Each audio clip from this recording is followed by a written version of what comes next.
कभी सोचा है अगर भारत में ऐसा शॉपिंग स्टोर बन जाए जहां मिडिल क्लास फैमिली अपनी हर जरूरत पूरी कर सके, चाहे कपड़े हों, खाने का सामान हो, किचन आइटम्स हों या फिर इलेक्ट्रॉनिक्स, और सबसे बड़ी बात, सब कुछ डिस्काउंटेड प्राइस पर मिले। दोस्तों, ये कोई सपना नहीं था, ये सच था, और इसका नाम था बिग बाजार। एक ऐसा नाम जिसने 2000 के दशक में भारतीय मिडिल क्लास की शॉपिंग हैबिट्स को पूरी तरह बदल दिया।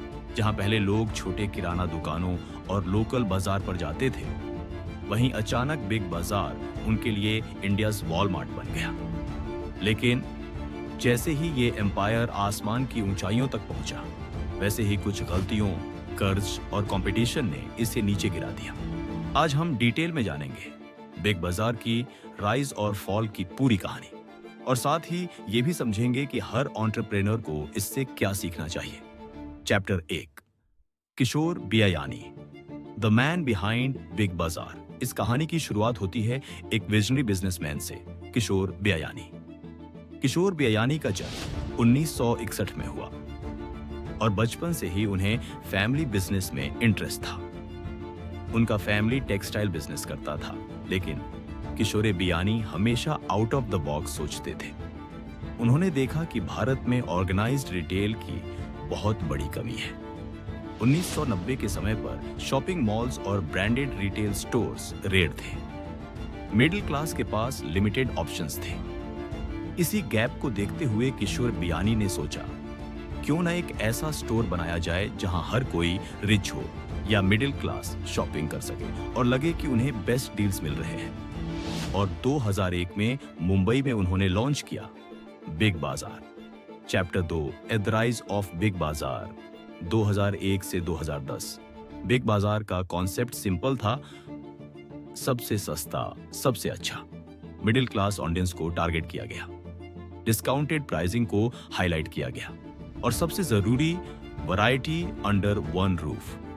पहली बार लोगों ने महसूस किया कि वे एक ही जगह से कपड़े, ग्रोसरीज, इलेक्ट्रॉनिक्स, फर्नीचर सब खरीद सकते हैं। मार्केटिंग स्ट्रेटेजी, बिग बाजार का सबसे बड़ा यूएसपी था इसका एग्रेसिव मार्केटिंग। सबसे सस्ता दिन, 26 जनवरी रिपब्लिक डे पर अनबिलीवेबल ऑफर्स, बुधवार बाजार, हर बुधवार को विशेष छूट, महाबचत दिवस, स्वतंत्रता दिवस पर बम्पर सेल। ये कैंपेन इतनी सक्सेसफुल रही कि लोग घंटों लाइंस में खड़े होकर शॉपिंग करते थे। एक्सपेंशन, 2005 तक बिग बाजार पूरे देश में फैल चुका था। 2010 तक इसके 200 से ज्यादा स्टोर हो चुके थे। फ्यूचर ग्रुप, पेरेंट कंपनी, ने पंटालून, फूड बाजार, सेंट्रल, ब्रांड फैक्ट्री जैसे फॉर्मेट लॉन्च किए। बिग बाजार केवल रिटेल स्टोर नहीं था, ये मिडिल क्लास परिवारों के लिए शॉपिंग फेस्टिवल जैसा था। Chapter 3, why customers loved big बाजार। लोग बिग बाजार को क्यों पसंद करते थे? 1, अफोर्डेबिलिटी, डिस्काउंट्स और ऑफर्स मिडिल क्लास को डायरेक्टली अट्रैक्ट करते थे। 2, वैरायटी, एक ही जगह पर हर प्रोडक्ट मिलना। 3, एक्सेसिबिलिटी, टियर 2 और टियर 3 सिटीज में भी स्टोर्स खोलना। 4, ट्रस्ट बिल्डिंग, सबसे सस्ता दिन कैंपेन ने ब्रांड लॉयल्टी बनाई। बिग बाजार सिर्फ एक दुकान नहीं था, ये परिवारों के लिए वीकेंड आउटिंग बन गया था। चैप्टर 4, दी टर्निंग पॉइंट। लेकिन जैसे हर बिजनेस के साथ होता है, सक्सेस के बाद आती है चैलेंजेस की बारी। बिग बाजार ने रैपिड एक्सपेंशन किया, हर साल नए स्टोर्स ओपन किए, लेकिन इस एक्सपेंशन के लिए ह्यूज लोन्स लिए गए। 2012 तक फ्यूचर ग्रुप पर 20,000 करोड़ से ज्यादा डेट हो चुका था। प्रॉफिट कमाने के बजाय कंपनी लोन्स और इंटरेस्ट चुकाने में फंस गई। Chapter 5, competition heats up. Big बाजार का असली डाउनफॉल तब शुरू हुआ जब कंपटीशन ने मार्केट कैप्चर करना शुरू किया। ऑफलाइन कंपटीशन, डीएमार्ट, राधाकिशन दमानी का मॉडल ज्यादा एफिशिएंट था। कम स्टोर्स, कम खर्चे, हाई एफिशिएंसी। रिजल्ट, डीमार्ट ने क्विकली प्रॉफिट कमाया जबकि बिग बाजार लॉस में डूबता गया। ऑनलाइन कंपटीशन, अमेज़न और फ्लिपकार्ट, 2014 से इंडियन ई कॉमर्स बूम हुआ। लोगों ने ऑनलाइन शॉपिंग को अपनाना शुरू कर दिया। डिस्काउंट्स और होम डिलीवरी ने कस्टमर्स को आकर्षित किया। बिग बाजार दोनों तरफ से फंस गया। ऑफलाइन में डीएमार्ट ने चैलेंज किया और ऑनलाइन में अमेज़न फ्लिपकार्ट ने। चैप्टर 6 है द फॉल ऑफ बिग बाजार डेट बढ़ता गया, कंपटीशन स्ट्रांग होता गया और धीरे धीरे बिग बाजार का एम्पायर टूटने लगा। 2020 में पेंडेमिक ने आखिरी झटका दे दिया। स्टोर्स बंद हो गए, सेल्स रुक गई। फ्यूचर ग्रुप ने अपने एसेट्स रिलायंस को बेचने का डील किया। रिलायंस रिटेल ने बिग बाजार स्टोर्स टेक ओवर करने शुरू कर दिए। आज बिग बाजार का नाम तो मौजूद है, लेकिन वो चार्म और वो एम्पायर अब नहीं बचा। चैप्टर 7 मुख्य कारण विफलता के लिए। 1 ओवर एक्सपेंशन, बहुत तेजी से स्टोर खोलना।